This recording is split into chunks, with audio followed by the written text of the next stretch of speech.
నీ టవ్వ టంగు మరిపించి గుత్తి కోసి గుత్తికి పార్సల్ చేస్తా నా కొడక.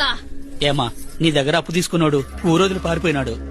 ఏదో జామీనుండిన పాపానికి వడ్డీ ఎక్కువ కట్టినాను. కొంచెం మర్యాద ఇచ్చి మాట్లాడమ్మా. మర్యాద కావాలా సార్ మీకు? మర్యాద ఇంత తీసుకో. ఫు!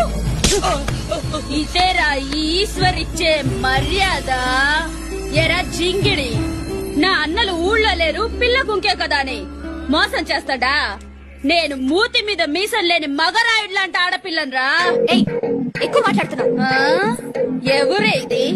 మా అక్క బిడ్డ వైజాగ్ నుంచి వచ్చినది. చుట్టంగా వస్తేమా ఆకేసుకొని నాక్కొని తింటిమా బారగా ఉండి మూసుకొని చూస్తేమా అని ఉండాలా, లేదా సిరికి చాటైపోతాది. ఇంకో అరగంటలో మొత్తం లెక్కొచ్చి చేరాలనే. అమ్మా, అరగంటలోగా 3 లక్షలు యాడ్ నుంచి తెచ్చిచ్చేది. ఒక్క వారం టైం ఈ తల్లి. నా తల తాకట్టు పెట్టేనే తెచ్చిస్తాను. ఏంది ఈ మాసిన తలకాయ? చి చి చి చి చి చి చి. నీ